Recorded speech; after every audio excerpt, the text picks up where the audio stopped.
Japan is never somewhere I would have ever imagined myself visiting, let alone going to.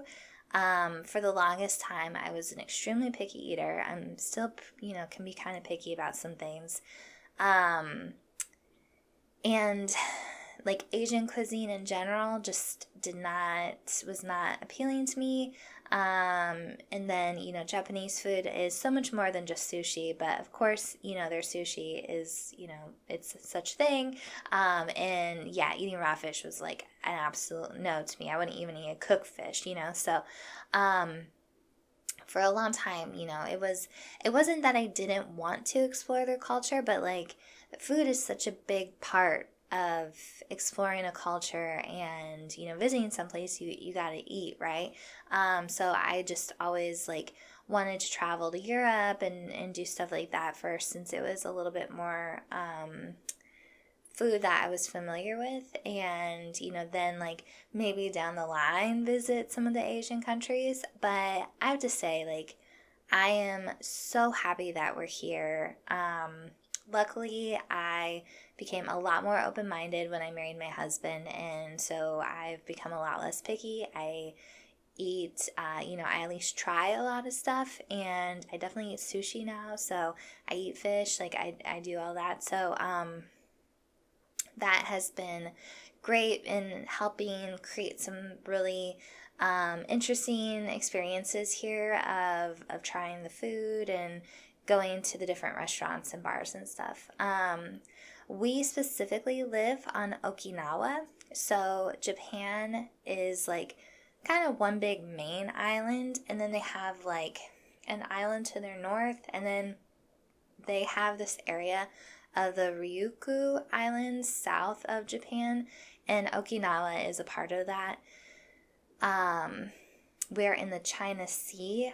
Where we're located is actually, probably halfway, if not closer, between Taiwan and mainland Japan. So we're kind of just like out in the middle of nowhere.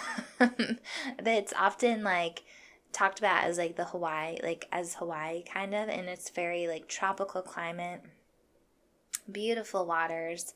I have not yet really explored the beaches or gone snorkeling or anything yet, but the snorkeling is supposed to be like some of the best in the world. Some of the beaches are really nice. Some of them are a little bit like they are very coral. Like there's some, we went to this one beach and it was all coral, like little bits of broken coral. It was kind of crazy.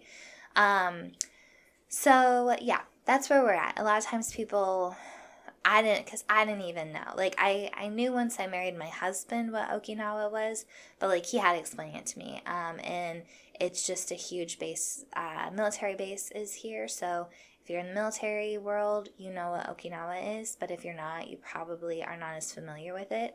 But we are not very close. Like we're like a 2.5 hour flight, I think, to like Tokyo, to give you reference. So we're not on mainland. People get a little confused about that sometimes. So because we live in Okinawa and there's such a huge American presence here, I've been trying to learn Japanese, but it's very difficult. When I try to order and stuff like that, I wouldn't say like everyone's English is like super fluent, because it's not, but they at least know like a little bit more English than I know Japanese.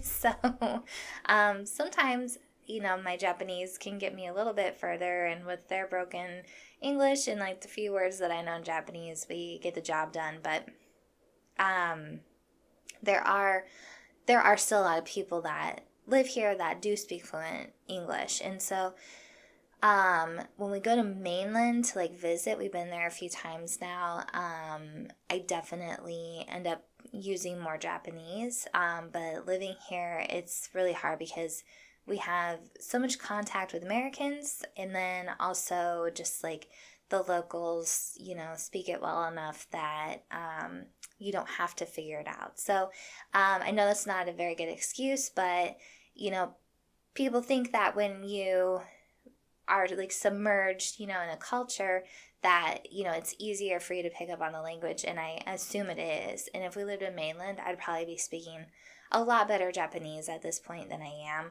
just because I would have to use it versus like, being able to kind of get by without having to use it here in Okinawa.